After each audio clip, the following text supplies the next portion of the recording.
Alright guys, we're back with another Raid Shadow Legends video. This is Ali Plays, and today we're going to be doing the last part of the Faction Wars prep series. So this is looking at the uncommons and rare champions.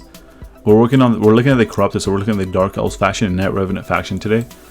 Yeah, so let's get right into it. So unfortunately, the Dark Elves have a lot of Void champions. I mean, it's good if you guys have the Void champions, but we're not looking at that. Obviously, if you have the Void champions, then I would recommend using those. Yeah, we're going to look at the uncommon champions first. So Sniper is one of those champions you get in the beginning of the game. She is very, very good. I would recommend working on her if you haven't used her as food already. She has a double hit on her basic attack that has an extra 15% chance of inflicting a critical hit, and she fills her turn meter by 15% on each critical hit. And she has an AoE that attacks twice and has a 10% chance of placing a 15% decreased speed debuff for one turn. So she is very strong. If you guys don't know, you can get her from mystery shards or from the marketplace.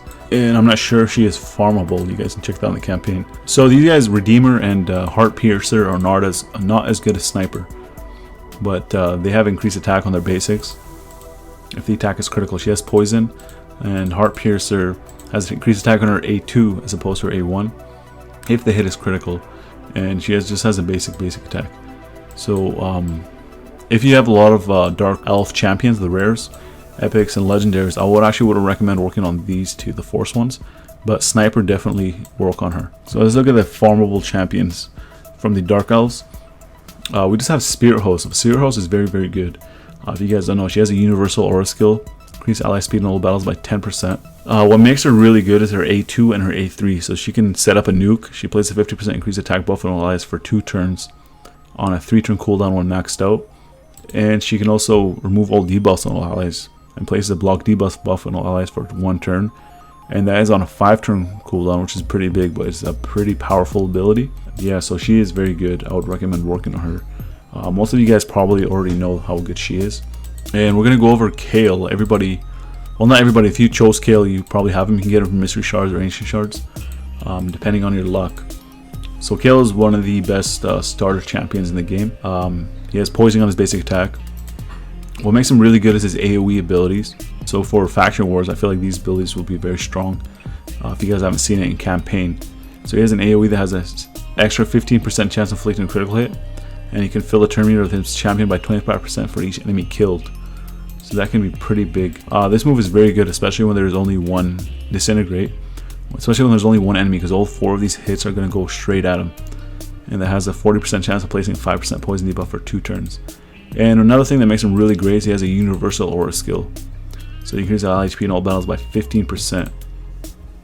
So you already have 2 champions with aura skills here. So we have Spirit Host and we have Kale with aura skills that are universal. And Judge is also a champion that has a universal aura skill. Increase ally accuracy in all battles by 30. So the Dark Elves faction is not a faction to mess with, man. These guys have very, very good champions with the rares, and obviously the epics and legendaries. And the uncommons, they have one very good one, which is Sniper. So this guy is his A1 has his damage increases by 10% for each debuff on the target, stacking up to a maximum of 100%. So this guy can deal 100% more damage with his basic attack. He has an AoE that attacks twice and fills the turn meter by 10% for each critical hit. And he has a passive ability. With each hit, has a 30% chance of placing a decreased accuracy, or a decreased speed, or a decreased attack, or a decreased defense. So it's random. The better ones are decreased speed, defense, and attack.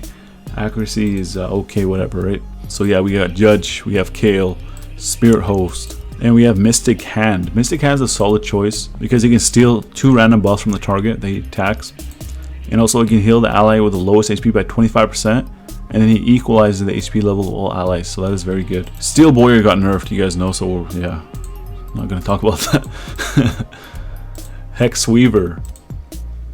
So what I like about Hex Weaver, she's good for support because she can heal all allies by 15% of their max HP on a 3-turn cooldown when maxed out. And she can also increase crit rate and increase speed buff on all allies for 2 turns on a 3-turn cooldown when maxed out. So she's very, very good.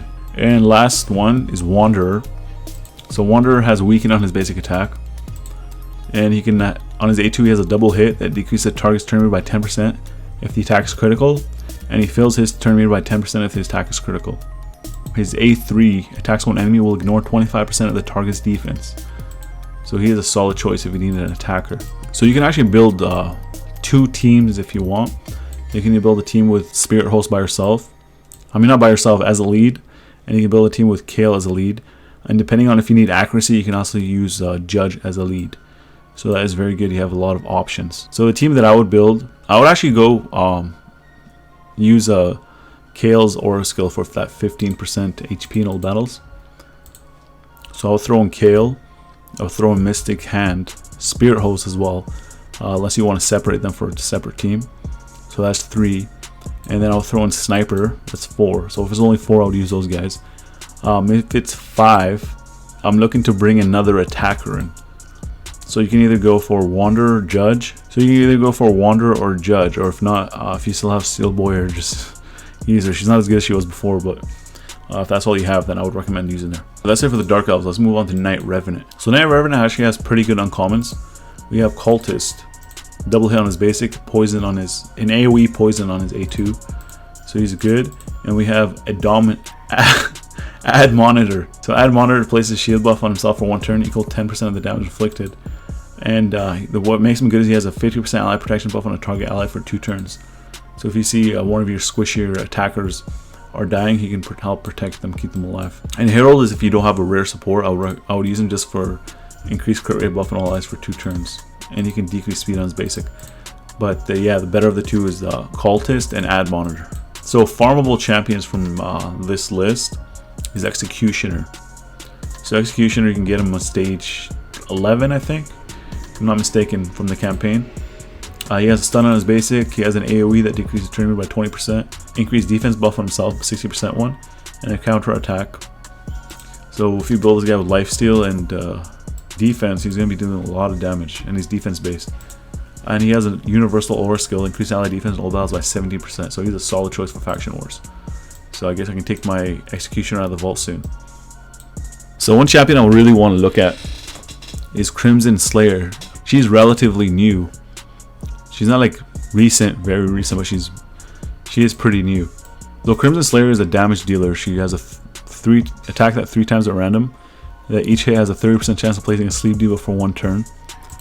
She has an A2 that has a 70% chance of decreasing target's turn meter by 50%. And she fills a turn meter of herself equal to the amount the target loses, which is very good. And she has an AoE that has an 80% chance of placing a heal reduction debuff for 1 turn. So what makes her really good is these abilities do not even require you to max out her skills. But when you max out her skills, she's going to be doing massive damage. So if you have Crimson Slayer, I recommend holding on to her and working on her. Mine right now is at 5 stars. Hopefully I can get her 6 stars soon, after I get my champion priorities done. I'm working on Man-Eater right now. So yeah, there's only 1 farmable from the rares. So the only champion out of the rares that has an aura skill other than the voids, I haven't checked them, other than Renegade. Renegade has an aura skill that's universal, but it's Executioner. So you can actually, honestly, I'll do multiple Executioners. Not right now, but when Faction Wars comes out, you can see what needs to be done, and I would actually work on multiple Executioners just for leads. Maybe 2 teams with Executioner as lead. And so yeah, so I'll go Executioner, Admonitor, Cultist, that's 3. And then I would actually use Crimson Slayer, that's 4. And then my last choice, I can either run no support, which would bring me with Magus. What I like about her is that she has an AoE that heals herself by the amount of which to so attacks all enemies, then heals this champion. The amount by which this champion is healed equals the amount of damage inflicted. I don't know why they didn't say based on how much damage you did, just worded it weirdly. So she has a 75% chance of placing 5% poison debuff on all enemies for 2 turns, which is very good. And she has a stun on her basic attack. When maxed out, she has a 50% chance of placing that stun, which can come in clutch. So that's why I would go for Magus. If you guys want to run a support, I would actually run Arcanist or Arcanist.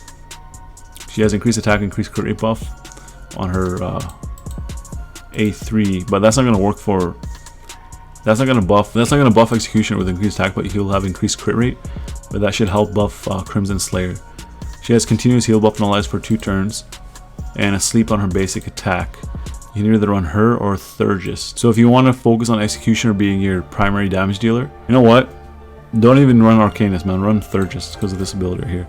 Increase defense and increase attack. So you can nuke with a Crimson Slayer and Executioner. And also her basic attack. She attacks when enemy fills the turn meter for a random ally by 10%. So yeah, scratch that. If you don't have Thurgis, run Arcanist. But if you have both, run Thurgis. So we can review the team. We're using Executioner as lead. These two right here on commons. If you don't want to use uncommons, if you have any other of the rares, I would use that. Magus, Crimson Slayer, 1, 2, 3, 4, and then Thurgis. So of course, if you have the epics and legendaries, use that. None of these are daily login wars, so yeah. Alright guys, so that's it for the video, and that's it for the Faction Wars Prep series. If you guys have any questions, let me know down in the comment section. I will do my best to answer them. And if you guys found this video helpful or entertaining in any way, make sure you guys drop a like. And if you guys are new to the channel, you like what you see, make sure you guys hit that big red subscribe button. While you're at it, hit the bell icon to let YouTube know you want to stay up to date on all my latest content. And as always, I want to thank you guys for watching, and I'll see you guys in the next video.